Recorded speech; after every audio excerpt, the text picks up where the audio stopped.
عليكم ورحمة الله وبركاته. إن الحمد لله علي الذات عظيم الصفات سمي السمات كبير الشان جليل القدر رفيع الذكر مطاع الأمر جلي البرهان فخيم الاسم عزيز العلم وسيع الحلم كثير الغفران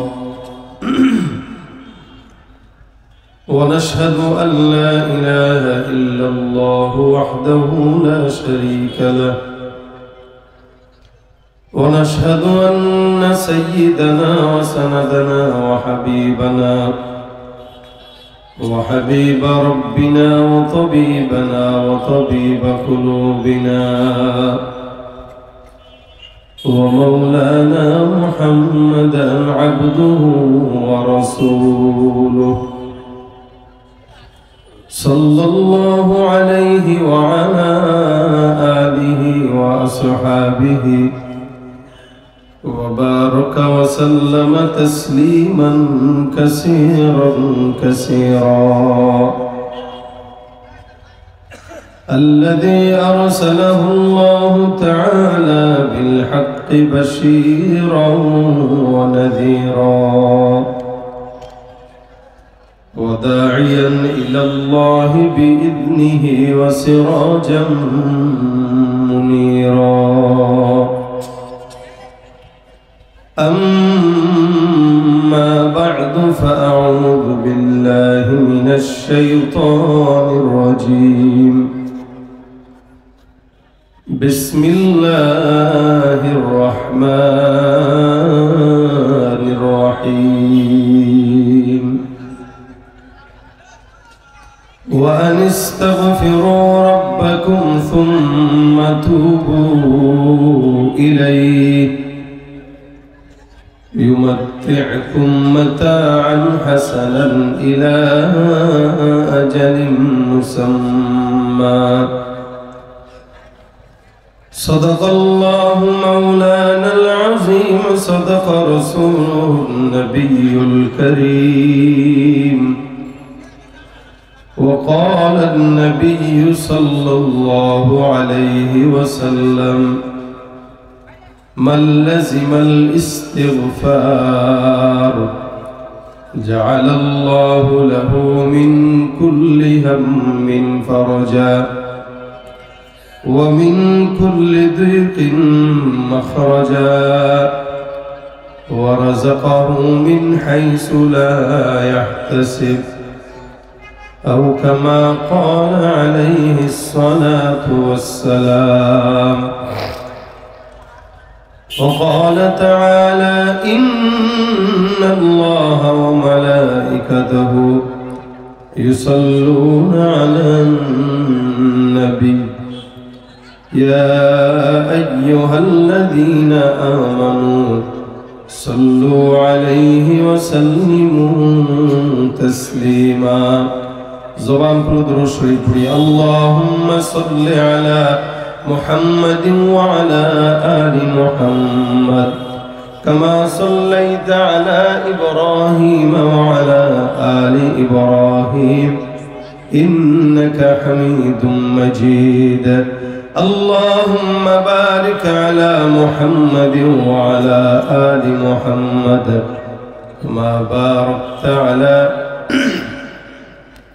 وعلى آل إبراهيم إنك حميد مجيد زبان تكفلن شكل آواز دي محبت كزيكي قولي لا إله إلا الله لا إله إلا الله لا إله إلا الله لا إله إلا الله لا إله إلا الله لا إله إلا الله لا إله إلا ইল্লাল্লাহ লা ইলাহা ইল্লাল্লাহ লা ইলাহা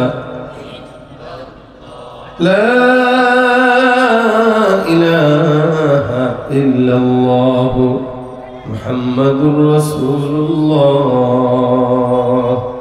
সাল্লাল্লাহু আলাইহি ওয়াসাল্লাম। আলহামদুলিল্লাহ, তাহফিজুল কোরআন মডেল মাদ্রাসা লোহাগড়া এর উদ্যোগে দ্বিতীয় বার্ষিক ওয়াজ মাহফিলের আজকের সম্মানিত দিনপুর ইসলামকে ভাইরা, আল্লাহ পাকের দরবারে লাখো কোটি শুকর ও সুজুদ যে রব্বি কারীম আমাদেরকে আজকের এই দিনই মজমায় একত্রিত হয়ে আসার বসার তৌফিক দান করেছেন। কালিমাতুশ শুকর আদায় করি, জবান খুলে সকলে বলি আলহামদুলিল্লাহ। আর একটু জোরে সরে বলেন আলহামদুলিল্লাহ। আল্লাহ পাক যদি তৌফিক দান করে মুখতাসার সময় দু চারটা কথা বলবো, আল্লাহ পাক যেন আমাদেরকে এই কথাগুলো আমলের নিয়তে বলার এবং শোনার তৌফিক দান করেন। জোরে জোরে বলেন আমিন। যারা ওইদিকে দাঁড়ায় আছে এদের কোনো দুঃখ থাকলে দাঁড়ায় থাকুক, দুঃখ না থাকলে চলে আসুক। কারণ মাহফিলের সৌন্দর্য হলো প্যান্ডেলের নিচে বসা। এই প্যান্ডেলের নিচে জায়গা থাকার পরও যারা দাঁড়িয়ে থাকে এদের বিবেক কোন দিকে কাজ করে আমার বুঝে আসে না। ভাইরা আমার, মুরগি যখন ডিম পারে আর তা দেয় বাচ্চা ফোটানোর জন্য, যতক্ষণ ওই মুরগির নিচে ডিম থাকে ততক্ষণ ওটা বাচ্চা ফোটানোর জন্য তৈয়ার হয়। যদি তাটা মুরগির নিচে না রেখে অন্য কোনো জায়গায় রাখে, ডিম বাচ্চা ফোটাবে না, নষ্ট হবে। প্রোগ্রামের একটা সৌন্দর্য, একটা মজলিসের আদব আছে। এই প্যান্ডেলটার ব্যাপারে রাসূল কারীম সাল্লাল্লাহু আলাইহি ওয়াসাল্লামের হাদিস আছে, কেউ যদি ইমানি কোনো মুযাকারায় শামিল হয়, যে যেই মজলিসে বসে ওই মজলিসটাকে চতুর্দিক থেকে আল্লাহ পাকের ফেরেশতারা ঘেরাও করে রাখেন। হাফাতহুমুল মালায়েকা ওয়া নাযালাত আলাইহিমুস সাকিনা, ফেরেশতারা ঘেরাও করে রাখেন আর আল্লাহ পাক আসমান থেকে রহমত বর্ষণ করতে থাকেন। জোরে বলেন সুবহানাল্লাহ। এটা বাহিরে কিন্তু নাই, বাহিরে তো মেলা বসছে। মেলার ব্যাপারে হাদিসে আসছে এটা হলো খারাপ জায়গা, আর এটার ব্যাপারে বলছে এটা জান্নাতের বাগান। মানুষ তো মাহফিলকে উদ্দেশ্য করে আসছে, কিন্তু আল্লাহ পাক যাকে পছন্দ করছে তাকে প্যান্ডেলে বসায় দিছে, আর যাকে পছন্দ করে নাই তাকে চটপটির দোকানে বসায় দিছে। আল্লাহ পাকের পছন্দও লাগে, এই কারণে যতক্ষণ শুনবো বসবো, আল্লাহ পাক যেন আমাদেরকে কবুল করে, কথাগুলো আমলের নিয়তে বলার শোনার তৌফিক দান করে। জোরে বলেন আমিন। আপনাদের আওয়াজ যেন এরকম হয়, বোঝা যেন যায় 5 কিলোমিটার থেকে যে আলহামদুলিল্লাহ ওখানে একটা জিহাদের ময়দান হচ্ছে। কি বলেন? আল্লাহ পাক আমাদের মজমাকে কবুল করুন। ভাইরা আমার, দেখেন আমি আপনাদের সামনে কোরআনে কারীম থেকে একটি আয়াতের অংশ বিশেষ তেলাওয়াত করেছি। এই আয়াতের অনুকূলে দু চারটা কথা আল্লাহ পাক যদি তৌফিক দান করে বলবো ইনশাআল্লাহ। এই আয়াতে আল্লাহ পাক রব্বুল আলামিন ঈমানদারদেরকে দুটা কাজ করার কথা বলছেন। প্রত্যেকটা মানুষকে দুটি কাজ করার কথা বলছেন। এই দুটি কাজ করার পিছনে কারণ হলো, বান্দা আল্লাহ পাক দুনিয়াতে জমিনে বান্দাকে প্রেরণ করেছেন, বান্দার দিলের ভিতরে আল্লাহ পাক গুনাহের মজাও দিয়েছেন, আবার গুনাহের ভয়ের সাজার একটা যে আতঙ্ক ওইটাও দিয়ে দিয়েছেন। প্রত্যেকটা মানুষ এখানে আমরা যারা আছি, আপনারা বলেন দেখি, এই জীবনে কেউ কি বলতে পারবে যে আমি আমার জিন্দেগিতে কখনো কোনো গুনাহ করি নাই? আপনারা আছেন কেউ? শুধু এই এলাকায় না, গোটা বাংলাদেশে আছে কেউ? বিশ্বে কেউ আছে? কোন মানুষ যে মানুষ একথা বলতে পারবে যে আমার কোনো গুনাহ নাই? কথা বলে না এরা। এটা মুযাকারা, আমার সাথে মুযাকারা করেন।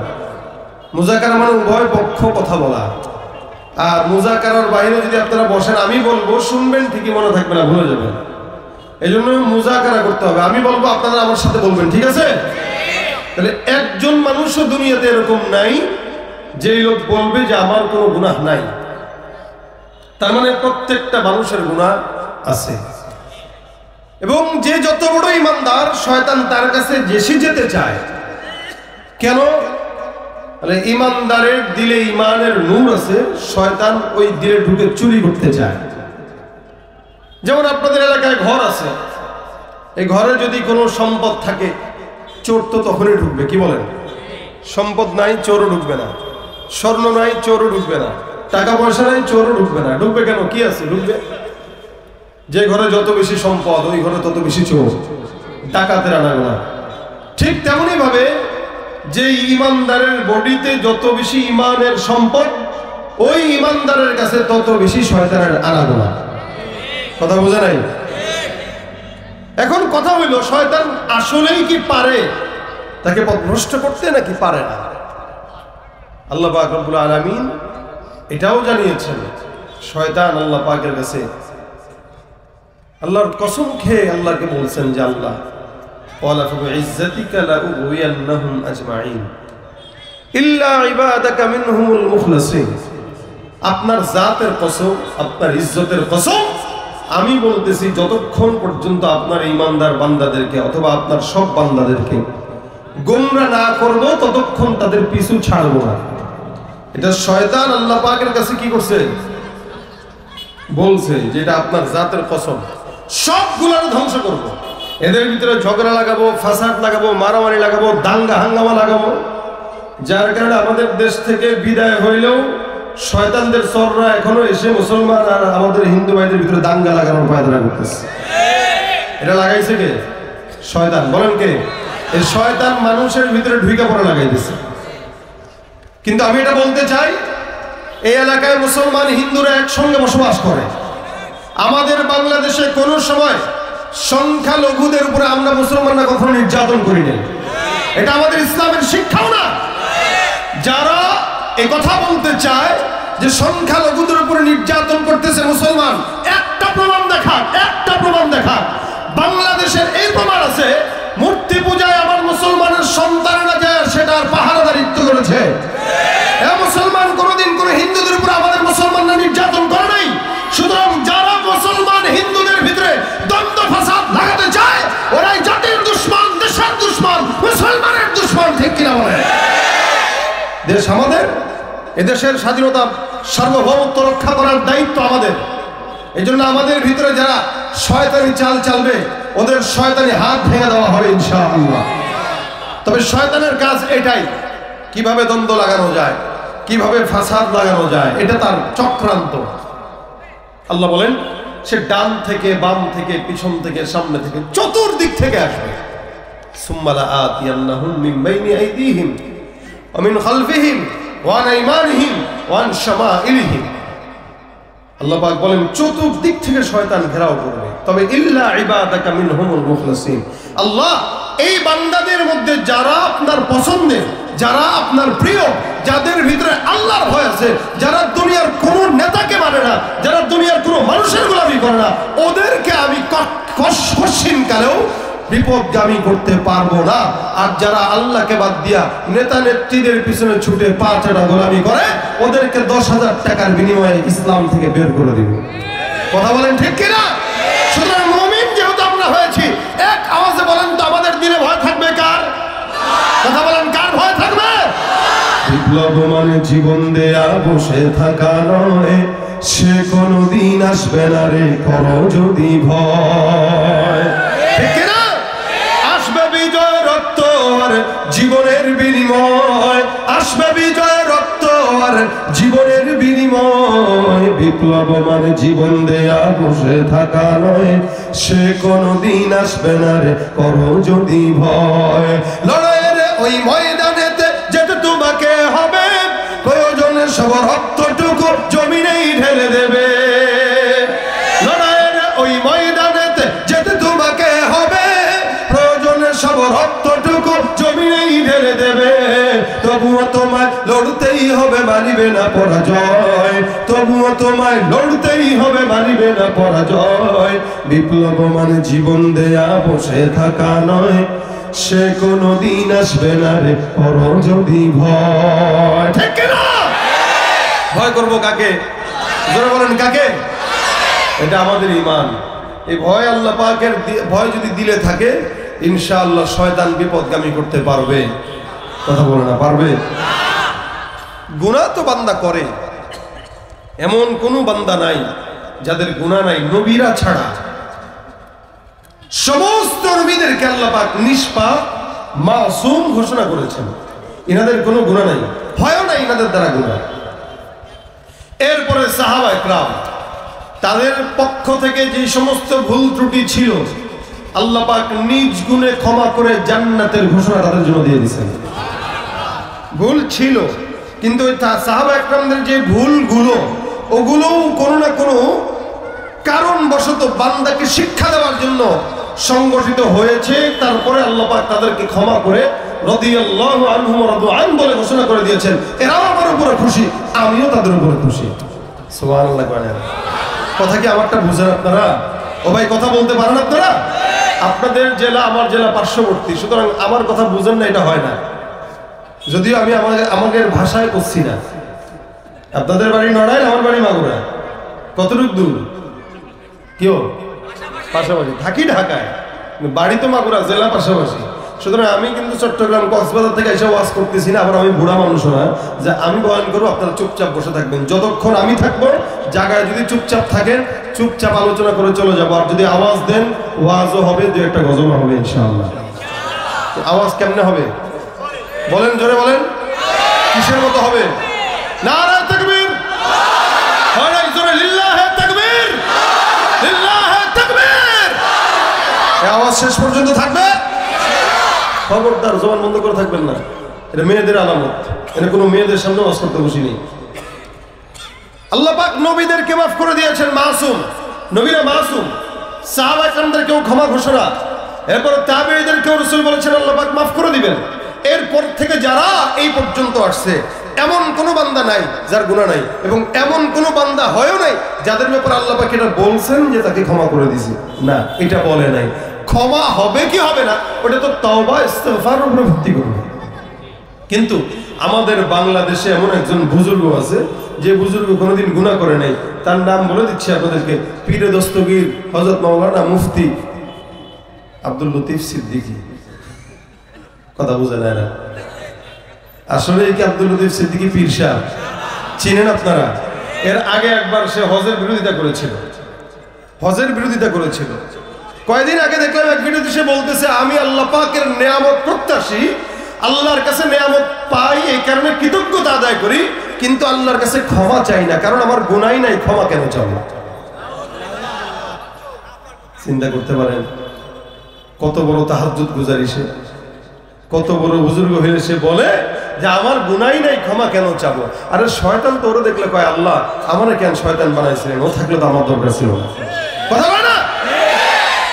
দুনিয়াতে এমন কোন মানুষ নাই যেখানে হযরত আমিরুল মুমিনিন ওমর ফারুক রাদিয়াল্লাহু তাআলা পেরেশানি করে, আহারে আমার নামটা কি ইমানদারের খাতায় আছে নাকি?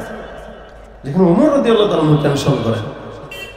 হযরত হুযায়ফা ইবনুল ইয়ামান এই সাহাবীর কাছে নবী করিম সাল্লাল্লাহু আলাইহি ওয়াসাল্লাম মুনাফিক আর ইমানদারের লিস্ট দিয়েছিলেন। সে জানতো কে মুনাফিক, ওনার কাছে এই লিস্টটি ছিল। আমিরুল মুমিনিন এটা জানছেন যে হুযায়ফা জানে মদিনায় মুনাফিক কারা কারা, এটা এটা এটা এটা তার কাছে গোপন নথি আছে, এই নথির ভিতরে লেখা আছে ও মুনাফিক। আর ওমর রাদিয়াল্লাহু তাআলা মেজাজ একটু পেরেশানিতে পড়ে গেছে। কয় কি, যদি হুযায়ফার নথিপত্রে আমি ওমরের নাম থাকে তাহলে তো গেছি। অথচ এই ওমরের ব্যাপারে নবী করিম সাল্লাল্লাহু আলাইহি ওয়াসাল্লাম হাদিস বর্ণনা করেছেন, লাউ কানা বা'দি নবী, আল্লাহর নবী বলেন আমার পরে কোন নবী যদি আল্লাহ পাক রব্বুল আলামিন জমিনে প্রেরণ করতেন, আমার পরের নবীটাই হয়তো আমার সাহাবী ওমর। সুবহানাল্লাহ।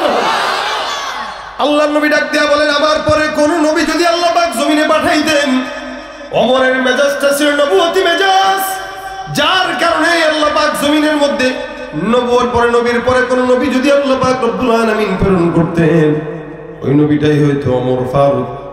কিন্তু আল্লাহ পাক নবুয়তের দরজা বন্ধ করে দিয়েছেন, যার কারণে কিয়ামত পর্যন্ত আর কোন নবী আসার সম্ভাবনা আছে নাকি বলেন তো? এই জমিনে আর কোন দিন নবী আসবে না। জমিনে নবীর যেই দরজা ছিল দরজাটা বন্ধ হয়ে গেছে। রাসূল করিম সাল্লাল্লাহু আলাইহি ওয়াসাল্লাম বলেন আমার নবুয়তের দরজা আমার হালত এরকম, একটা দেয়াল পূর্ণাঙ্গ আছে, একটা ইট মাত্র বাকি, সব ইট লাগানো। কেউ কেউ যায় আর বলে হায় রে এই দেয়ালের মধ্যে ইটটা সুন্দর করে লেগে যেত তাহলে ভালো হতো। নবী করিম সাল্লাল্লাহু আলাইহি ওয়াসাল্লাম বলেন এই পরিপূর্ণ দেয়ালের মাঝখানে ফাঁকা যেই ইটটা ছিল, ওই ইটটাই আমাকে বসার মাধ্যমে দেয়ালটা পরিপূর্ণ হয়ে গেছে। আর দেয়ালের মধ্যে কোনো ইট লাগবে না, কিয়ামত পর্যন্ত কোন নবীও আসবে না। এরপর আমার দেশে কাদিয়ানীরা আছে না নাই? আমার নবীর শেষ নবুয়তি মানে না, খাতমে নবুয়ত মানে না। মনে রাখবেন, কিছু বেঈমানরা ইসলামকে ধোঁকা দিয়ে, মুসলমানদেরকে ধোঁকা দিয়ে 10,000 20,000 টাকা দিয়া আমার দেশের মুসলমানদেরকে ইসলাম থেকে খারিজ করে কাদিয়ানী আর ইহুদি নাসরা বানানোর পায় তারা করে, ঠিক কিনা? কি হবে শেষ নবীজির উম্মত বলে দাবি করে, যদি ওই নবীর চেয়ার কাদিয়ানীরা দখল করে? কি হবে শেষ নবীজির উম্মত বলে দাবি করে, যদি ওই নবীর চেয়ার কাদিয়ানীরা দখল করে?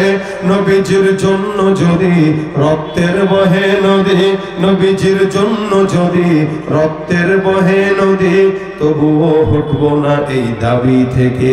কি হবে বেঁচে থেকে অযথা বিদ্যা শিখে, যদি না গড়তে পারি শোষণবিহীন সমাজটাকে, ঠিক কিনা? নবীর পরে কেউ আসবে? যদি আসতো, কে আসতো? ওমর রাদিয়াল্লাহু তাআলা হুযায়ফাকে ডাক দিয়ে বলে, হুযায়ফা, তোমাকে আল্লাহ পাক রব্বুল আলামিনের হাবিব চমৎকার একটা লিস্ট দিয়েছেন, কে মুনাফিক কে ঈমানদার, এটা তোমার জানা আছে? হ্যাঁ হুযায়ফা, আমি ওমর তোমার কাছে অনুরোধ করতেছি, বলো আমার নামটা কি মুমিনের খাতায় নাকি মুনাফিকের খাতায়? আমিরুল মুমিনিনের মতো একজন ওমর রাদিয়াল্লাহু তাআলা সাহাবী, এই সাহাবী পেরেশান যে আমার নামটা মুমিনের খাতায় নাকি মুনাফিকের খাতায়, একটা একটু দেখে দাও। হুযায়ফা রাদিয়াল্লাহু তাআলা ডাক দিয়ে বলেন, আমিরুল মুমিনিন, আমার কাছে যে লিস্টটি আছে এই লিস্টটিটা আল্লাহর নবী সাল্লাল্লাহু আলাইহি ওয়াসাল্লামের তরফ থেকে বলা নিষেধ, সুতরাং এই লিস্টটি বলা যাবে না। আপনি যাই করেন না কেন, কষ্ট পান না কেন, এটা আল্লাহর রাসূলের থেকে নিষেধ আছে। ওমর ফারুক কোনো জবরদস্তি করেন নাই, বাসা পর্যন্ত চলে গেলেন। আমিরুল মুমিনিন রাতের বেলা ঘুমাইলেন, কিন্তু ঘুম চোখের মধ্যে আসে না। উনি টেনশন করেন যে হায় হায়, আমি ওমরের নামটা যদি মুনাফিকের খাতায় থাকে, জাহান্নাম ছাড়া কোনো তো উপায় আমার কাছে আর নাই। যার কারণে রাত্রিবেলা পিঠের মধ্যে বালিশের নিচে মাথাটা দিয়ে, বালিশের উপরে মাথাটা দিয়া বারবার পরেশানি করে আর কয়, আল্লাহ, আমার নামটা আসলে কোন জায়গায় আছে, একবার যদি জানতে পারতাম। আমিরুল মুমিনিন একদিন, 2 দিন, 3 দিন টেনশনের কারণে ওনার ঘুম আসে না। উনি একদিন গভীর রাত্রিবেলা সুন্দর করে যে হুযায়ফার দরজার মধ্যে টোকা দিয়ে বলে, হুযায়ফা, একটা প্রশ্নের জবাব জানার জন্য গভীর রাতে তোমার কাছে আমি ছুটে আসলাম। হুযায়ফা ডাক দিয়ে বলেন, হে ওমর, আপনি আমাকে ডাকলেই তো আমি আপনার কাছে চলে যেতাম, বারবার আমার কাছে আসা লাগে না, কথা কি বলবেন বলেন? আপনার মতো হাসতি, আপনার মতো আমিরুল মুমিনিন আমার দরজায় চলে আসছেন, এটার কারণ কি? কি খেদমত করতে পারি? ওমর ডাক দিয়া বলেন, হুযায়ফা, আল্লাহ পাক রব্বুল আলামিনের কসম খেয়ে বলো, সাক্ষী রেখে বলো, আমি ওমর যদি জমিন থেকে বিদায় হয়ে যায়, তুমি ওমর রাদিয়াল্লাহু তাআলা আনহু বলতেছেন, ওমর যদি ইন্তেকাল করে, ওমরের জানাজার লাশটা তুমি জানাজার নামাজ আদায় করবা কিনা, লাশের জানাজা পড়বা কিনা? হুযায়ফা ইবনুল ইয়ামান রাদিয়াল্লাহু তাআলা আনহু বলতেছেন, আপনি দুনিয়ার জমিন থেকে বিদায় হয়ে যাবেন, আমি জানাজার নামাজ পড়বো না, এটা কেমন কথা আমিরুল মুমিনিন? আপনার ইন্তেকালের পর আল্লাহ পাক রব্বুল আলামিনের কাছে সাক্ষী রেখে আপনার সামনে আমি বলতেছি, আপনার ইন্তেকাল যদি হয়, আমার হায়াত যদি বেঁচে থাকে, ইনশাআল্লাহ আমি আপনার লাশের জানাজার নামাজ আমি নিজে আগে আগে যায় তেলাওয়াত করব। ওমর, আপনি এই ব্যাপারে একদম পেরেশানি করবেন না, কারণ আমি আপনাকে কথা দিলাম, হায়াত যদি বেঁচে থাকে আপনার লাশের জানাজাটা আমি পড়ব। এবার ওমর রাদিয়াল্লাহু তাআলা আনহু সুন্দর করে হাসি মুখে আল্লাহর কাছে শুকরিয়া আদায় করে আর ডাক দিয়ে বলে, মালিক, তোমার শুকরিয়া, আমি ওমরের নামটা মুনাফিকের খাতায় নাই। হুযায়ফা ডাক দিয়া বলে, কেমনে বুঝলেন মুনাফিকের খাতায় নাই? আমিরুল মুমিনিন ডাক দিয়া বলে, হুযায়ফা, আমি জানি তোমার কাছে লিস্টটি যেহেতু আছে, জানা অবস্থায় তুমি হুযায়ফা মুমিনার কোন মুনাফিকের জানাজার নামাজ পড়ো না। তুমি যেহেতু আমার কাছে ওয়াদাবদ্ধ আমি ওমরের জানাজাটা পড়বা, তার মানে আমার বোঝা হয়ে গেল আমি ওমরের নামটা আল্লাহর ও আল্লাহর রহমতে মুনাফিকের খাতায় নাই, ইমানদারের খাতায়। ওমর রাদিয়াল্লাহু তাআলা সুন্দর করে জবাব নিয়ে নিলেন, আল্লাহ পাক রব্বুল আলামিনের শুকরিয়াও করলেন। হযরত ওমরের মতো একজন মানুষ যদি টেনশন করে, আল্লাহ আমার নামটা কোন জায়গায় আছে, কোন খাতে আছে, এটা আমার জানা দরকার। আপনার মতো আমার মতো বান্দার তো টেনশনে বাঁচারও কথা না, ঘুম যাওয়ারও কথা না, খাবারের কথাও না। 24টা ঘন্টা গুনাহ আর গুনাহ, গুনাহ আর গুনাহ। এমন কোন বান্দা নাই যেই বান্দা গুনাহ করে না। হাঁটতে চলতে ফিরতে উঠতে বসতে গুনাহ। আমরা যেই গুনাহ এখন করি ওই গুনাহ আমাদের বাপ দাদারা কোনোদিন কল্পনাও করতে পারে নাই। ভাইরা আমার, এই জন্য আল্লাহ পাক রব্বুল আলামিন বলেন, ওয়াস-সাবিকুন আস-সাবিকুন উলাইকাল মুকাররাবুন ফি জান্নাতিন নাঈম সুল্লাতুম মিনাল আউয়ালিন ওয়া কলিলুম মিনাল আখিরিন। জামানা যত পিছনে মানুষ তত জান্নাতের নিকটে, জামানা যত পয়গম্বরের নিকটে মানুষ তত আল্লাহ পাকের জান্নাতের নিকটে, জামানা যত অতীতে মানুষ তত জান্নাতি, জামানা যত পিছনে মানুষ তত জাহান্নামী। কারণ জামানা যত সামনের দিকে আগাবে ফিতনা বাড়বে না কমবে? আচ্ছা বলেন তো, 30 বছর আগের ফিতনা এখনকার ফিতনা এক? 30 বছর আগে আমরা যেটা কল্পনাও করি নাই আমাদের মানুষেরা, দেশের লোক, বাবারা, দাদারা, সেই ফিতনা এখন আমাদের বাচ্চাদের হাতে, যেটা তখন বড়দের হাতেও ছিল না, কল্পনাও করে নাই। এক সময় গুনাহ করার জন্য সিনেমা হলে যাওয়া লাগতো, টাকাও খরচ করা লাগতো। কেউ যদি দূর থেকে দেখে সিনেমা হল থেকে বের হচ্ছে তাহলে লজ্জা, যার কারণে মুখটা ঢেকে রুমালটা পরে অথবা কোনো না কোনো ভাবে তারপরে সিনেমা হলে যেত। আর বর্তমানে সিনেমা হলে যাওয়া লাগে না, শীতের রাত্রে কম্বলের নিচে শুয়ে শুয়ে তারপরে মোবাইলে সেই সিনেমা দেখে, ঠিক কিনা? এটা দেখার জন্য টাকাও লাগে না, এটা দেখার জন্য কোনো জায়গায় যাওয়াও লাগে না।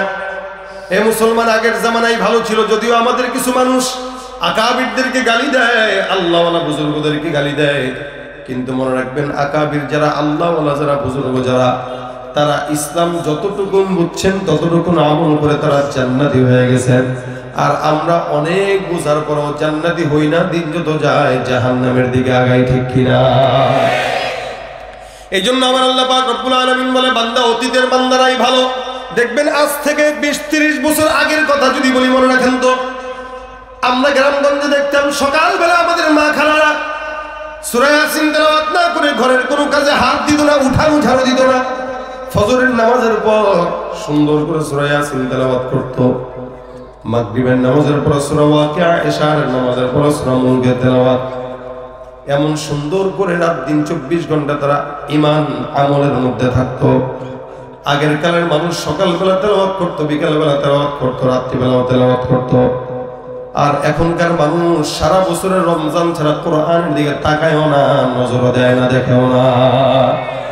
এ ভাইরা আমার, আগের কালের মানুষ যারা, আগের কালের মা বোনদেরকে দেখতাম রাস্তা দিয়ে যখন হেঁটে যেত, কোন পরপুরুষ যদি সামনে পড়তো, সুন্দর করে ওড়নাটায় পর্যন্ত ঝুলায়, তারপরে কোনো ঘরের পিছনে যায় লুকায় যাইত, গাছের আড়ালে লুকায় যাইত, কি বলে পুকুরের কিনারা যায় লুকায় যাইত। যদি কোনো পরপুরুষ দেখে তাহলে হারাম, জাহান্নাম যাওয়া লাগবে। এই কারণে 60 বছরের মুরব্বী পর্যন্ত কোনো পরপুরুষ দেখলে গাছের আড়ালে লুকায় থাকতো।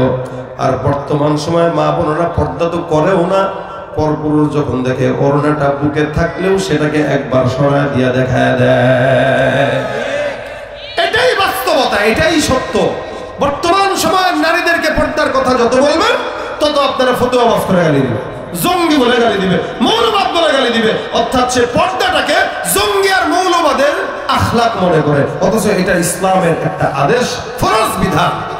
কিন্তু এটা সে ফরজ তো মনেই করে না, জুলুম মনে করে। যার কারণে ধর্ষণ বাড়তেছে না কমতেছে? কথা কয় না, বাড়ে না কমে? আমাদের মা বোনদেরকে দেখছি আমরা, তাদের পেটটা যত ছিল পবিত্র, যার কারণে পেট থেকে আল্লাহ ওয়ালা বের হয়েছে। আর বর্তমানে নারীদের পেট নাপাক থাকার কারণে পেট দিয়ে তসলিমা নাসরিনের ছেলেরা বের হইতেছে। আগে আল্লাহ ওয়ালাদের পেট, আল্লাহ ওয়ালারা বের হইতো মায়েদের পেট থেকে, এখন শয়তান বের হয়।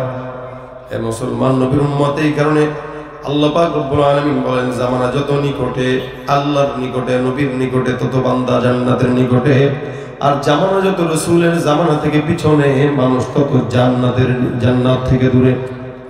এ ভাইরা আমার, এক সময় আমি আমার ছোটবেলার কথাও যদি বলি, সকালবেলা দেখতাম আমার বাবার কোরআন তেলাওয়াতের আওয়াজ আমাদের ঘুম ভাঙতো, বিকেলবেলা মা তেলাওয়াত করতো, রাত্রিবেলা জিকির করে করে মাথার ভিতরে হাত বুলায় বুলায় ঘুম পাড়াইতেন। সকালবেলা যখন উঠতাম দেখতাম বাবা তেলাওয়াত করে। এখনো পর্যন্ত আমার বাবার বয়স 73 হয়ে গেছে, চলতেছে। প্রত্যেক দিন সকালবেলা বিকেলবেলা তেলাওয়াত করে। আমি কোনোদিন আমার বাবাকে তেলাওয়াত ছাড়া দেখি নাই। এ মুসলমান যখন ছোট্টবেলা ঘুম ভাঙতো, মনে পড়ে বাবার তেলাওয়াতের আওয়াজে ঘুম ভাঙতো। আর বর্তমান সময়ের বাচ্চাদের ঘুম ভাঙে মা বাবার মোবাইল, ফেসবুক আর ইউটিউবের আওয়াজে। এখনকার মারা যেমন সন্তানরাও তেমন। গুনাহের আসবাব মাঝে এত বেশি, যার কারণে বাইরে তাকাইলেও গুনাহ। রাসূল সাল্লাল্লাহু আলাইহি ওয়াসাল্লাম বলেন, শেষ জামানা এমন জামানা, যেই জামানায় সকালবেলা থাকবে ইমানদার, বিকেলবেলা থাকবে কাফের। সকালবেলা থাকবে ইমানদার, বিকেলবেলা থাকবে ইমানদার, সকালবেলা থাকবে কাফের। এই জামানাটা এখন বর্তমান জামানা চলতেছে। ফিতনা চতুর্দিকে এত বাড়ছে, যার কারণে গুনাহও বাড়ছে। আমার আল্লাহ ডাক দিয়া বলেন, টেনশনের কারণ নাই, গুনাহ বান্দা হবে। কুল ইয়া ইবাদিয়াল্লাযীনা আসরাফু আলা আনফুসিহিম লা তাকুনাতু মির রাহমাতিল্লাহ। বান্দা খবরদার মনে রাখবা, আমি আল্লাহ পাক রব্বুল আলামিন বললাম, ঘোষণা করলাম, যারা নিজেদের নফসের উপর জুলুম করছো, খবরদার তোমরা কোনোদিন বিশ্বাস হারা হয়ো না। লা তাকুনাতু মির রাহমাতিল্লাহ মানে আল্লাহ পাকের রহমত থেকে নিরাশ হওয়া যাবে না। কারণ আপনার গুনাহ যত বেশি হোক না কেন, আমার মাওলা পাকের দয়া সেখান থেকেই শুরু। বান্দার গুনাহ যেখানে শেষ, আল্লাহর দয়া সেখান থেকেই কি হয়। হাদিস শরীফে পয়গম্বর সাল্লাল্লাহু আলাইহি সাল্লাম বলেন, বনি ইসরাইলের জামানার একটা ঘটনা আল্লাহর নবী সাহাবাদেরকে গল্প শোনায়। একটা লোক ছিল, যেই লোকটা একটা নয়, দুইটা নয়, তিনটা নয়, 10টা নয়, 20টা নয়, লাগাতার 70টাও নয়, 80টাও নয়, 90টাও নয়, 99টা হত্যাযজ্ঞ চালিয়েছে। অর্থাৎ 99 জন বান্দাকে, আল্লাহর বান্দাকে হত্যা করেছে, খুন করেছে। বলেন তো এই জামানায় এমন কোন সন্ত্রাসী আছে যে 99টা খুন করছে? নেই। কিন্তু মারাত্মক টপ লেভেলের সন্ত্রাসী হইলেই না করে। প্রতি বছর একটা করে করলেও তো অন্তত তার 100 বছর বাঁচা লাগবে, 2টা করে করলেও 50 বছরের বেশি বাঁচা লাগবে। তাহলে এরকম গুনাহগার নাই। 99টা খুন, রাসূল বলেন 99টা খুন করার পরে বান্দার দিমাগের ভিতরে আসলো যে না, ক্ষমা চাওয়া দরকার। কি করবে? একজন আবেদের কাছে গেল। একজন আবেদ, আলেম নয়, কি আবেদ? আবেদ এক জিনিস, আলেম আবেদ শুধু ইবাদত করে, আর আলেম যে ইলম অনুযায়ী ইবাদত করে। ইলম অনুযায়ী ইবাদত করবে, অল্প আমল নাজাতের জন্য যথেষ্ট। আর ইলম ছাড়া ইবাদত করবে, সারা জিন্দেগি ইবাদত করে দেখবে ফক্কা, কিচ্ছু নেই।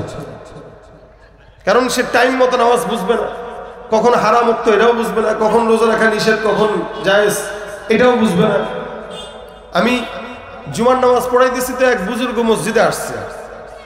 আসার পরে সে মসজিদের তাসবিহ নিয়ে জিকির করতেছে। আমি বয়ান করতেছি, সে জিকির করতেছে। ভালো, মাশাআল্লাহ, জাকিরিন মানুষ জিকির টিকির করে, এটা তো খারাপ না। বয়ান চলতেছে, সে জিকির করতেছে, এটা মানা যায়। কিন্তু আমি যখন খুতবা দিতে দাঁড়ায় গেলাম, তখনও দেখি আল্লাহর বান্দা তাসবিহ টিপে টিপে সুবহানাল্লাহ সুবহানাল্লাহ সুবহানাল্লাহ করতেছে। আমি তার দিকে খুতবার মাঝখানে 2-3 বার তাকাইলাম যে দেখি আল্লাহর বান্দা বুঝে কিনা। এদিকে বুঝেও না, সে আরো, আমি তাকাই, সে আরো জিকির বাড়ায় দেয়। সে মনে করে না, বুঝে মনে খুশি হইতেছে। কিন্তু অথচ মানে তাসবিহ যে টিপতেছে, এটা একটা নফল ইবাদত। আর ওয়াজিব হচ্ছে খুতবা শোনা। যেখানে রাসূল সাল্লাল্লাহু আলাইহি ওয়াসাল্লাম বলেন, কেউ যদি খুতবা শোনার সময় কথা বলে আরেকজন, ওরে নিষেধ করতে বলাটাও নিষেধ, যে তুমি চুপ থাকো, এটা বলাও কি জিকির করে। দেখেন, এই হলো আবেদ আর আলেমের পার্থক্য। ফাদলুল আলিমি আলাল আবিদ। আল্লাহ পাক আবেদের উপরে আলেমের শ্রেষ্ঠত্ব দান করেছেন। এবং শুধু তাই নয়, একজন আলেম 1000 আবেদের সমান। এটা আলেমের পরিচয়, এটা আলেমের আল্লাহ পাকের কাছে আলেমের মর্যাদা। তে এই আবেদের কাছে গেছে, তা আবেদ ডাক দিয়া বলে, কি সমস্যা? বলে, আমার 99টা খুন হয়ে গেছে, কি করব? ক্ষমা টমা পাবো? আবেদ ডাক দিয়া বলে, 99টা খুন হয়েছে, ফাইজলামি পাইছেন নিমিয়া, আল্লাহর কাজ দিয়ে আপনারা মাফ করবে। ভাগেন এখান থেকে, ধমক টমক দিয়ে ভাগাই দিচ্ছে। এতগুলা খুন করার পরে মাফ চাইতে আসছে, লজ্জাও তো থাকার কথা। এবার যেই সন্ত্রাসী, তার তো মেজাজ খারাপ হয়ে গেছে, কয় কি মাফ যদি না পাই তা তোরে রেখে লাভ কি রে ভাই? এমনি একটা মানুষ বুঝেন, একটা মানুষ 100টা খুন করার পরে এর সাথে তো কথা বলতেও ভয় লাগবে যে সন্ত্রাস। সেখানে সন্ত্রাসে ধমক দেওয়া বলতেছে এই মাফ নাই, মাফ নাই, ভাগো ভাগো ভাগো। সন্ত্রাস করে যদি নাই মাফ পাইলাম তাহলে তোমারও শেষ করি। পকেটে ছুরি ছিল, দিছে পেটের ভিতরে ঢুকে যা, ক্লিয়ার। আগে তো তাও 99টা ছিল, এখন হয়েছে কয়টা? কথা কি বুঝতেছেন? কয়টা হয়েছে? বাড়ছে না? তাও তো বলতে পারতো আল্লাহ 99টা নামের উসিলায় 99টা খুন মাফ করে দিন, এত একটা বেড়ে গেছে।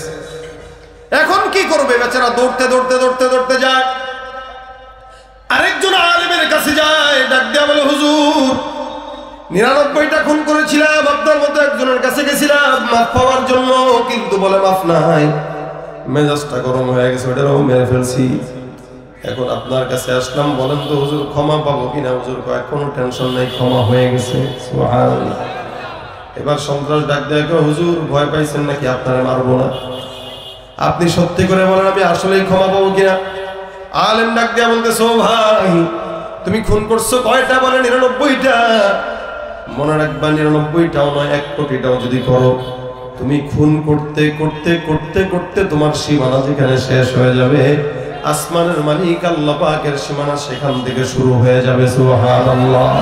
তুমি পারো করতে মোচন অভাব দুঃখী লোকে, তুমি পরম মুক্তি দাতা মালিকে জগতের, তুমি পারো করতে মোচন অভাব দুঃখী লোকের, তুমি পরম মুক্তি দাতা মালিকে জগতের।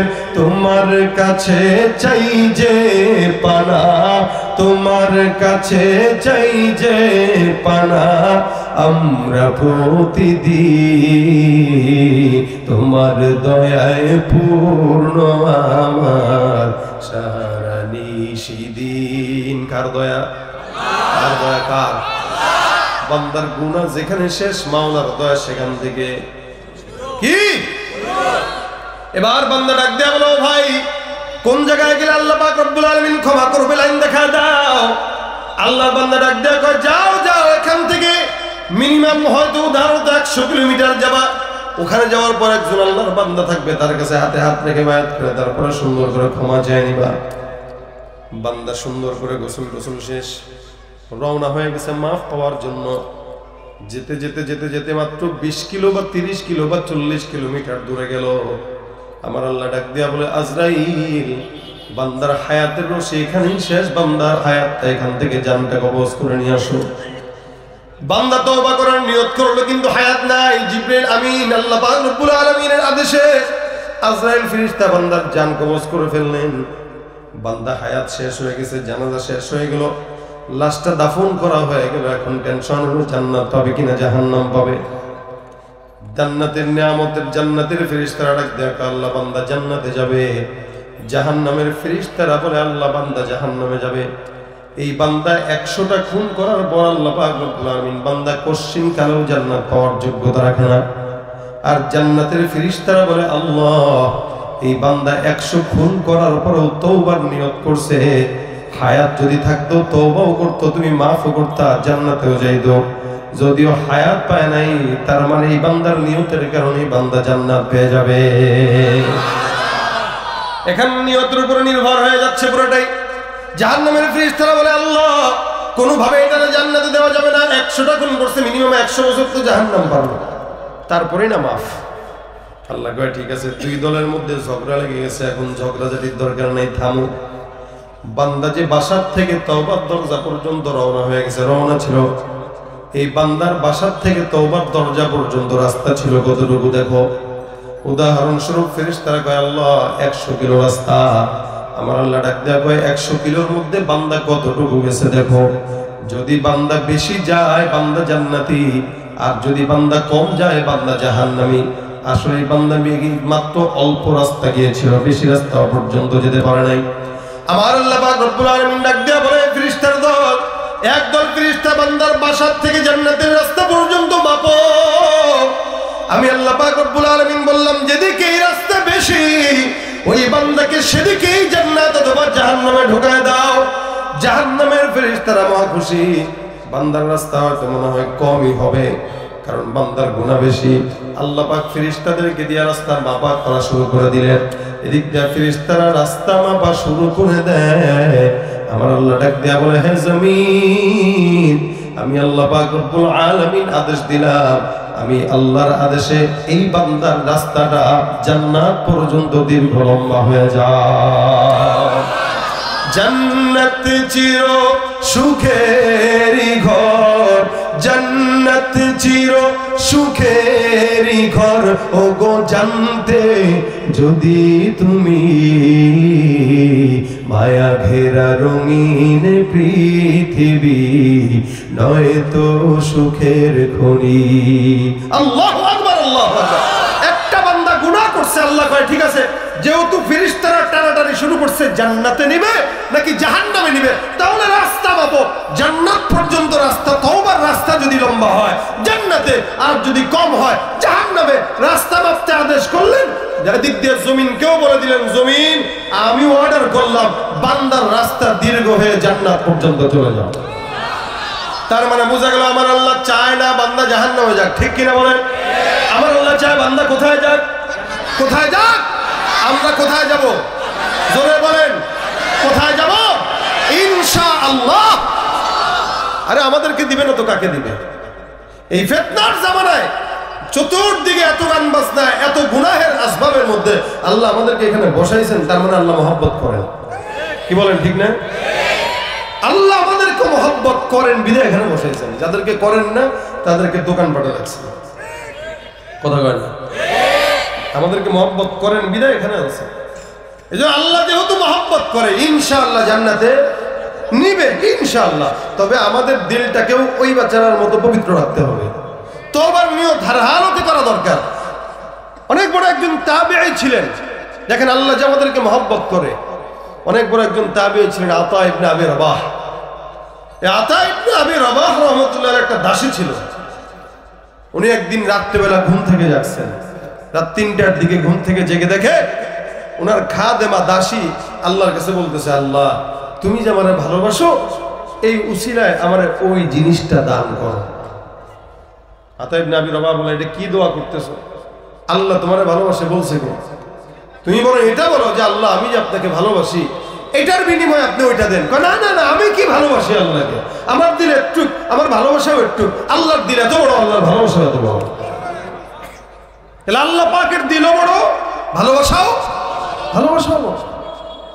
আল্লাহ পাক আমি যে আপনাকে মহব্বত করি এই উসিলায় না, বরং আপনি যে আমাকে মহব্বত করেন এই উসিলায় ওইটা দেন। আতা ইবনে আবি রাবাহ বলেন, তোমাকে যে আল্লাহ পাক মহব্বত করে এটার আলামত কি?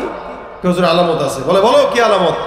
এই যে চতুর্দিকে তাকায় দেখেন তো, সবগুলা ঘরের ভিতরে মানুষরা ঘুমাই দিচ্ছে, সবাই ঘুমায়। এর ভিতরে আল্লাহ পাক যে আমার মতো একটা নাখান্দাকে রাত্রে ৩টার দিকে জাগায়া আল্লাহ পাকের কুদরতি কদমে ফালা রাখছেন, এর চাইতে মহব্বত আর আল্লাহ পাক কাকে করেন? আমাকে করেন বলেই তো যায় নামাজে বসায় রাখছেন। আল্লাহ আমাদের মহব্বত করে না, করে বলেই তো এখানে বসাইছে। কি বলেন? আলহামদুলিল্লাহ, ইনশাআল্লাহ আল্লাহ আমাদেরকে জান্নাত দিবেন। আশা রাখবেন তো নাকি? আল ঈমানু বাইনাল খাউফি ওয়ার রাজা। ঈমান আশা এবং ভয়, এই দুইটার মাঝখানে ভয়ও থাকবে, জান্নাতে যাব কিনা। এই হযরত ওমরের এই ভয় ছিল। ওমর বলতেন যে যদি কাউকে আল্লাহ জান্নাতে দিত আমাকে দিবে। আবার কখনো এটা বলতেন, আরে আমি ছাড়া মনে হয় কেউ জাহান্নামে যাবে না, আমিই মনে হয় যাব। এটাই আল ঈমানু বাইনাল খাউফি ওয়ার রাজা। এবার আল্লাহ পাক রব্বুল আলামিনের ফেরেশতারা রাস্তা মাপা শুরু করছেন। তো মাপতে মাপতে মাপতে মাপতে মাপতে মাপতে তাকায়া দেখে জান্নাতের দরজা পর্যন্ত রাস্তা চলে গেছে। আসলে রাস্তা ছিল অল্প, কতটুকু ছিল? অল্প। রাস্তা লম্বা হয়ে গেছে দিন। আল্লাহর ফেরেশতারা, আল্লাহ রাস্তা তো লম্বাই দেখা যায়, রাস্তা তো লম্বা হওয়ার কথা না।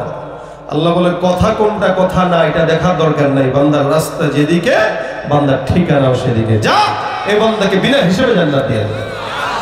আচ্ছা বলেন, এই গল্পটা নবী করিম সাল্লাল্লাহু আলাইহি ওয়াসাল্লাম বনি ইসরাইলের গল্প শুনেছেন। ইসরাইল বনি ইসরাইলের একটা উম্মত, তাকে যদি আল্লাহ পাক 100 খুন করার পরে মাফ করতে পারে, আপনাকে আমাকে করবে না? আমরা কোন নবীর উম্মত? শেষ নবীর উম্মত। রাসূল সাল্লাল্লাহু আলাইহি ওয়াসাল্লাম বলেন শেষ নবীর উম্মতের পাওয়ার এত যে আল্লাহ পাক রব্বুল আলামিন সবগুলাকে পিছনে সিরিয়ালে দাঁড়া করায় রাখবেন, আগে আমার উম্মতকে জান্নাতে নেবেন, এরা আগে ঢুকবে, তারপরে বাকিরা যাবে। আমার উম্মত ঢোকার পর্যন্ত কোন উম্মত জান্নাতে ঢুকতে পারবে না। সুবহানাল্লাহ, জোরে বলেন সুবহানাল্লাহ। আমরা জান্নাতে যায় দখল করব আগে। দেখেন না, হজে গেলে মিনায় তাবু দখল করে হাজিরা, আরাফায় দখল করে, আগে আগে যায়, ভালো ভালো জায়গা দখল করে, যেগুলো পরে আসে এগুলো জায়গা পায়ও না। তো জান্নাতে পাবে না বিষয়টা এরকম না, ভালো ভিআইপি যে জায়গাগুলো এগুলো উম্মতে মুহাম্মাদীর জন্য থাকবে, বাকি নরমাল জান্নাত যেগুলো ওগুলো সব উম্মতের জন্য থাকবে। তার মানে আমাদের দাম বেশি না কম? ইনশাআল্লাহ। আমাদের ঈমান দুর্বল, আমাদের হায়াত কম, আমাদের গুনাহ বেশি, আমরা আসছিও ফেতনার জামানায়, কিন্তু জান্নাত যেটা পাবো ওটা সবচাইতে দামিটাই পাবো। এবং এমন জান্নাতে বসবো, হাদিস শরীফে আসছে ঈমানদাররা জান্নাতুল ফেরদাউসে যখন থাকবে তো জান্নাতুল ফেরদাউস থেকে আল্লাহ পাকের আরশ মোবারক দেখবে তাকায় থেকে থেকে, সুবহানাল্লাহ, বসে বসে দেখবে যে আরশ নড়ে। এমন কি আরশ কুরসির যেই একটা আওয়াজ, ভারতের আওয়াজ, আল্লাহ পাকের যে একটা কুরসির ওজন, এই ওজনটাও পর্যন্ত ঈমানদাররা জান্নাতুল ফেরদাউসে বসে বসে শুনবে। দেখেন এই জান্নাত আল্লাহ পাক আমাদেরকে দিবেন, এবং সবচাইতে ছোট্ট ঈমানদারকেও যে জান্নাত দিবেন, রাসূল করিম সাল্লাল্লাহু আলাইহি ওয়াসাল্লাম বলেন ওই ঈমানদারকেও আল্লাহ পাক 10টা দুনিয়ার সমান জান্নাত দান করবেন। তাহলে আমাদের কত সওয়াব, কত ফজিলত। শুধুমাত্র কাজ হবে কয়টা? কথা কয় না, কয়টা? 1 নম্বর ওয়া আনিস্তাগফিরু রাব্বাকুম, 1 নম্বর ইস্তিগফার করো তোমরা তোমাদের রবের নিকট। 2 নম্বর সুম্মা তুবু ইলাইহি, এরপর তোমরা তাওবা করো। 1 নম্বরে ইস্তিগফার, 2 নম্বরে কি বলেন? 1 নম্বরে কি বলেন? জোরে বলেন। 1 নম্বরে কি? 2 নম্বরে কি? 1 নম্বরে ইস্তিগফার করো, 2 নম্বরে তাওবা করো। ইস্তিগফার আর তাওবা এক জিনিস নয়। ইস্তিগফার মানে গুনাহ থেকে মাফ চাওয়া, তাওবা মানে গুনাহ করব না নিয়ত করা। 1 নম্বরে ইস্তিগফার, 2 নম্বরে তাওবা। আল্লাহ সকালবেলা গুনাহ করলাম, আল্লাহ তুমি মাফ করে দাও। রাসূল করিম সাল্লাল্লাহু আলাইহি ওয়াসাল্লাম বলেন কেউ যদি একবার ইস্তিগফার করে, আমার আল্লাহ পাক রব্বুল আলামিন ওই বান্দার সমুদ্রের ফেনা পরিমাণ গুনাহ যদি হয়ে যায়, আল্লাহ পাক রব্বুল আলামিন বান্দার গুনাহ মাফ করে দেন। একবার যদি কেউ বলে আস্তাগফিরুল্লাহ, কি বলেন? জোরে বলেন, জোরে বলেন। দুর্বল জাতিরে নিয়ে বলছে, আবার বলেন আস্তাগফিরুল্লাহ। এই যে একবার বলছেন, নিয়ত করে ইনশাআল্লাহ আল্লাহ গুনাহ মাফ করে দিবেন। রাসূল বলেন মাল্লাজিমাল ইস্তিগফার জাআলাল্লাহু লাহু মিন কুল্লি হাম্মিন ফারজা ওয়া মিন কুল্লি দিকিন মাখরাজা ওয়া রাযাকাহু মিন হাইসু লা ইয়াহতাসিব। কোন বান্দা যখন জবানের মধ্যে ইস্তিগফার লাজিম বানায় নেয়, বান্দার যত দুশ্চিন্তা পেরেশানি থাকুক না কেন সব দূর করে দেয়। এমন জায়গা থেকে রিজিকের ব্যবস্থা করে বান্দা কোনোদিন কল্পনাও করতে পারে না। এ ভাইরা আমার, এই কারণে আল্লাহর নবী সাল্লাল্লাহু আলাইহি ওয়াসাল্লাম বলেন বেশি বেশি লাজিম বানায় নাও জবানের মধ্যে ইস্তিগফার। হাসান আল বসরি রাহমাতুল্লাহ আলাইহি অনেক বড় একজন বুজুর্গ ছিলেন। উনি একবার খানকার মধ্যে বসা, একজন লোক আসলো, এসে ডাক দিয়ে বলে, হুজুর আমার তো এমন কোন গুনাহ নাই যে গুনাহটা আমি জিন্দেগির মধ্যে করি নাই। জেনা, ব্যভিচার, হত্যা, খুন, গুম, রাহাজানি সব প্রকার গুনাহ আমার করা শেষ। এমন কোন আমল শিখায় দেন যে আমলের কারণে আল্লাহ পাক রব্বুল আলামিন আমার গুনাহগুলো ক্ষমা করে দিবেন। হাসান বসরি রাহমাতুল্লাহ আলাইহি তারে ডাক দেয়া কয়, যাও বেশি বেশি ইস্তিগফার করো। বান্দা চলে গেল, আরেক বান্দা ঢুকলো, ডাক দেয়া কয়, হুজুর। বলে কি? বলে আমার এলাকায়, যে এলাকার মধ্যে বসবাস করে, এলাকার মধ্যে আসমান থেকে বৃষ্টি হয় না। এমন কোন আমল শিখায় দেন যে আমলের কারণে আল্লাহ পাক রব্বুল আলামিন আসমান থেকে বৃষ্টির ফয়সালা করে দিবেন। হাসান বসরি রাহমাতুল্লাহ আলাইহি ডাক দিয়া বলতেছেন, যাও যাও বেশি বেশি ইস্তিগফার করো। লোকটাও চলে গেল, 3 নম্বর আরেকজন ঢুকলো। হাসান বসরিকে ডাক দিয়া বলে, হুজুর আমার সন্তান নাই, এমন একটা আমল শিখায় দেন যে আমলের কারণে সন্তান যেন আল্লাহ পাক রব্বুল আলামিন দান করে। আমাদের বর্তমান দেশের মধ্যে যাদের সন্তান হয় না, আল্লাহর কাছে না চায় সুন্দর করে খাজার দরবারে বাজারে যায়, তারপরে বাবার কাছে সন্তান চায়। বাবা সন্তান দিতে পারে? কি মনে হয় আপনাদের? খাজার কাছে গেছেন, বাবার কাছে গেছেন, মাজারে গেছেন, বউরে সাথে নিয়ে যায়, বাবা দেখেন বউ কি হয়েছে, সন্তান হয় না, একটা ফু দিয়ে দেন। সন্তানের হয় না এই কারণে যে বিবির পেটে বাবায় ফু দেয়, হবে সন্তান। বাবাও সেই কোয়ালিটির মনে করেন, হয়তো কইলো যা 1 মাসের ইতিকাফে রেখে যাচ্ছে। আর 1 মাসের ইতিকাফে যদি বিবিরে খাজার দরবারে রেখে আসেন, এরপরে যদি বাচ্চা হয়, বুঝবেন এটা আপনার না আপনার বাপের বাচ্চা। ঠিক কিনা জোরে বলেন? মনে রাখবেন, খাজার দরবারে মাজারে যে কোন প্রকার মান্যত করা শিরক, হারাম হারাম হারাম। ঠিক কিনা জোরে বলেন? গিরিগিরি আর মাজার পূজা চলছে দেশটা জুড়িয়া, শিরকি আর ভণ্ডামিতে দেশটা গেছে ভরিয়া। কথা কয় না? ঠিক কিনা? গিরিগিরি আর মাজার পূজা চলছে দেশটা জুড়িয়া, শিরকি আর ভণ্ডামিতে দেশটা গেছে ভরিয়া। গাজার কলকিটান মারিয়া, গাজার কলকিটান মারিয়া দেখায় খাজার সাথ।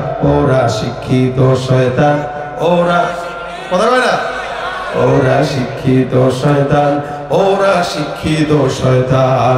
দুর্নীতির ওই আখড়ায় বসে, দুর্নীতির ওই আখড়ায় বসে জাহির করে জ্ঞান, কলম দিয়ে কামায় টাকা, ধরে সাধুর ভান। ওরা শিক্ষিত শয়তান, ওরা শিক্ষিত শয়তান, ওরা শিক্ষিত শয়তান, ওরা শিক্ষিত শয়তান।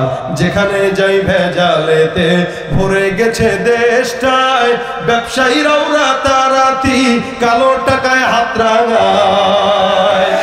ভেজাল থেকে বাঁচ। আলুর দাম কত এখন? ঢাকায় 85-90 টাকা।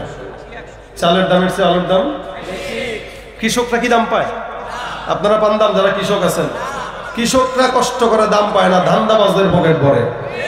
মুরগি পারে ফ্রি ডিম, আর এরা করে ধান্দা। ঠিক কিনা জোরে কর? মুরগি কথা বলতে পারলে বলতে বেটা, আমি যেটা ফ্রি পারি এটা নিয়ে তো রাজনীতি করস। 10 টাকা আজকে থেকে না দিলে ডিম পাড়া বন্ধ, দেখুন খাস কি বলেন? ঠিক না? সিন্ডিকেট করে করে এই দেশের জনগণের পকেটের টাকা হাতিয়ে যারা নিচ্ছে, সবচেয়ে বড় চোর হচ্ছে তারা। ঠিক কিনা জোরে কর? যেখানে যাই ভেজালেতে ভরে গেছে দেশটায়, ব্যবসায়ীরাও রাতারাতি কালো টাকায় হাত রাঙায়।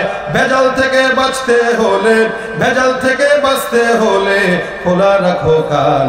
ওরা শিক্ষিত শয়তান, ওরা ওরা শিক্ষিত শয়তান, ওরা শিক্ষিত শয়তান।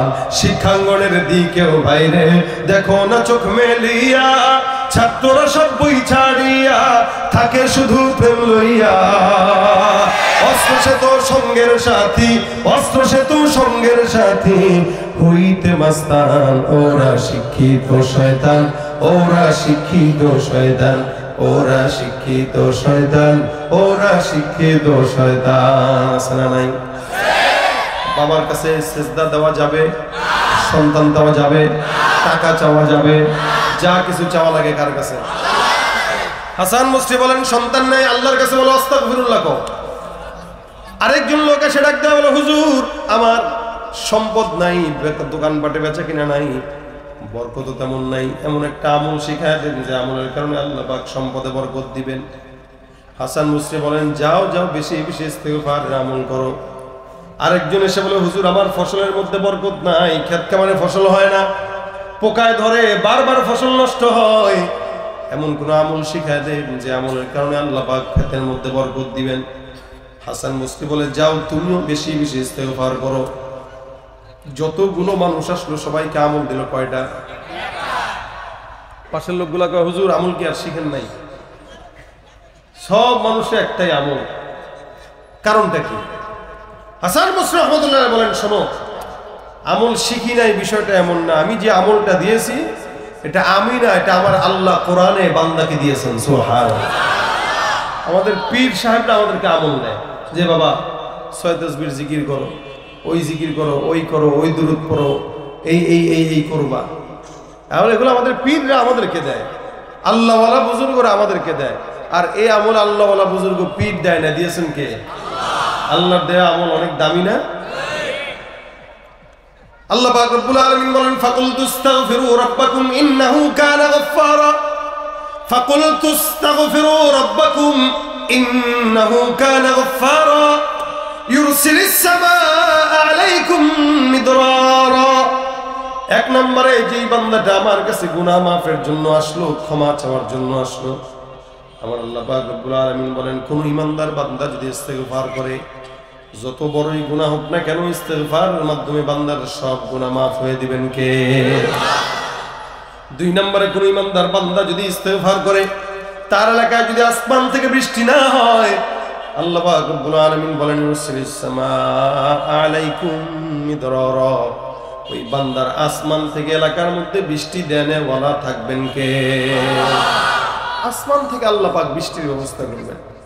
যে ব্যক্তি বৃষ্টি নাই এই কারণে আমলের জন্য আসল, তারাও কি দিছিল ইস্তেগফার। আল্লাহ পাক বলেছেনই কেউ যদি ইস্তেগফার করে বৃষ্টি আসমান থেকে আমি ফয়সালা করব। তিন নম্বর ওয়ায়ুমদিদুকুম বিআমওয়াল, কারো যদি সম্পদ না থাকে বা দোকানপাটে ব্যবসায় বরকত না থাকে, সেই বান্দা যেন বেশি বেশি ইস্তেগফার করে।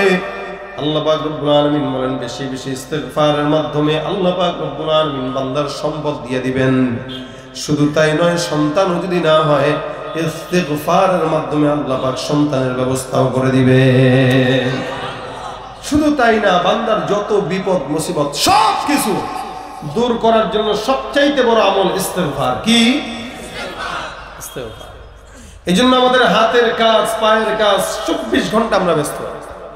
আমরা রাজনীতিতে ব্যস্ত, আমরা চুরি চামারিতে ব্যস্ত, আমরা মানুষকে কষ্ট দিতে ব্যস্ত, আমরা দুর্নীতি করতে ব্যস্ত, কিন্তু আমরা আমাদের জবান দিয়ে আমাদের যে গুনাহের ফিরিস্তি আমাদের অঙ্গ প্রত্যঙ্গ দেওয়া হয়, এই গুনাহের লিস্টটি কমাইতে ব্যস্ত না। এই কারণে প্রত্যেক দিন আমাদের উচিত গুনাহের লিস্ট করা।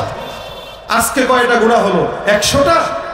তো আগামীকাল একটা কমায় দেই, পরের দিন আরেকটা কমায় দেই, এভাবে কমাইতে কমাইতে একদিন একটা গুনাহ কমাবো, আরেকটা নেক বাড়াবো। আজকে আবার 2টা গুনাহ কমবে, আরো 2টা নেকি বাড়বে। এভাবে যদি লিস্টটি থাকে তো ইনশাআল্লাহ একদিন না একদিন গুনাহের বোঝা কমে যাবে আর আমলের লিস্টটি বেড়ে যাবে ইনশাআল্লাহ। এজন্য আমাদের প্রত্যেকের উচিত গুনাহ মুক্ত হায়াত আল্লাহর কাছে চাওয়া আর বেশি বেশি ইস্তেগফারের আমল করা। যত বিপদ মুসিবত যা কিছু আছে, এই বিপদ মুসিবত থেকে হেফাজতের জন্য সবচেয়ে বড় আমল হলো আস্তাগফিরুল্লাহ। বলেন কি? ইস্তেগফার করেন, মুসিবত দূর হবে। ইস্তেগফার করেন, বালা মুসিবত চলে যাবে, অভাব দূর হয়ে যাবে, রিজিকের ফয়সালা করে দিবেন আল্লাহ। এমন কি আল্লাহ পাক আপনাকে মুস্তাজাবুদ দাওয়া বানায় দিবেন। সুবহানাল্লাহ। আল্লাহ পাক আমাদেরকে আমল করার তৌফিক দান করুন। বলেন আমিন। নারে তাকবীর। জবানটা খুলে, আমার সামনে যেরকম ভাবে চুপচাপ ছিলেন, আমাদেরও আসলে এত জোর নাই যে আপনাদেরকে বারবার চিল্লাইতে বলবো, কারণ গলা শেষ। এই জন্য আবদার করতেছি যারা